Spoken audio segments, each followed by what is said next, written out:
Bro, tout Congolais doit apprendre au moins l'histoire de ce pays. Je vois dans toutes les choses certains Congolais, ceux qui se disent intellectuels, arriver à dénigrer l'action du gouvernement congolais. Alors, si on a une assise intellectuelle solide en matière d'histoire de notre pays, je ne pense pas qu'on peut arriver à faire des analyses banales, des analyses qui sont basées bien évidemment sur des impulsions, sur des émotions. Mais si on comprend bien évidemment les enjeux politiques, des enjeux sociaux, économiques, on ne peut pas dénigrer l'action du gouvernement. On doit soutenir le président Félix Tshisekedi. Bon, que tu le veuilles ou pas, c'est ça ton président. Tu dois le soutenir.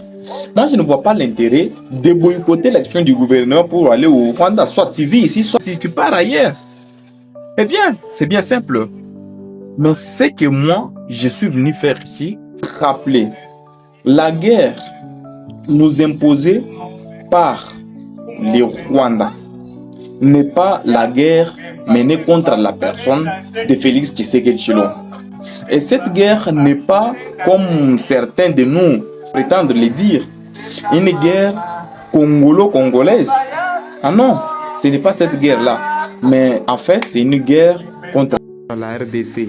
Même si sur terrain, nous n'arrivons pas à être à la hauteur de ce que nous fait le Rwanda, mais sinon le président Tshisekedi a privilégié une seule voie que tout Congolais connaît, c'est la diplomatie. Certains vous diront que c'est une diplomatie stérile. Vous vous trompez. S'il y a des personnes qui aiment laisser une bonne histoire dans ces pays, une histoire qui doit rester durable, une histoire qui doit rester perpétuelle dans les temps. Vous voyez, c'est Félix Tshisekedi. Parce que c'est quelqu'un qui veut être étudié bien évidemment son idéologie. D'ailleurs, moi, je vais m'occuper, je vais rédiger un article sur cette personne ambitieuse de Félix Tshisekedi Tshilombo. Détrompez-vous, Tshisekedi ne mène pas sa guerre. Parce que si Tshisekedi était cupide, il devrait déjà laisser ce pays et aller en Belgique. Aller vivre tranquillement parce qu'il en a les moyens. Tshisekedi, je vous ai parlé récemment qu'il a tous les moyens possibles pour vivre au paradis. 100 ans, il a tout l'argent là, dès son accession au pouvoir. Mais vous avez des Congolais là qui commencent même... bon, si vous n'aimez pas la tribu, aimez les pays.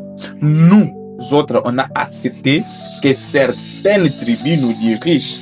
Ce n'était pas pour autant que nous, on était incompétents de diriger ces pays. Ce n'était pas parce que nous, on n'avait rien d'ambition pour la direction de ces pays. On en avait, mais on savait que l'État finira par arriver. Et vous devez accepter ça. Vous ne pouvez pas soutenir la rébellion parce que Tshisekedi est de telle ethnie, Tshisekedi est de telle tribu. Et vous ne pouvez pas non plus vendre votre pays parce que Tshisekedi vous a caché vos carrés miniers. Quelque chose d'autre que j'aimerais vous rappeler. Est-ce qu'au Rwanda, là-bas, on parle d'une guerre rwando-rwandaise, la guerre entre FDLR et le gouvernement rwandais? Et pourquoi ça se fait au Congo? C'est parce que des Congolais sont des marionnettes. Ce sont des charglots. Donc, des vauriens là, qui ne connaissent pas l'histoire et qui veulent seulement commenter l'actualité, même s'ils n'en ont pas une assise intellectuelle solide.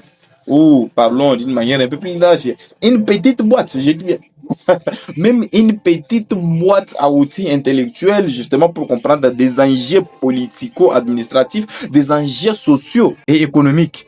Donc, si vous n'êtes pas formé dans cette matière, moi, bon, les petits conseils que j'aimerais vous prodiguer est de vous préserver de tout commentaire.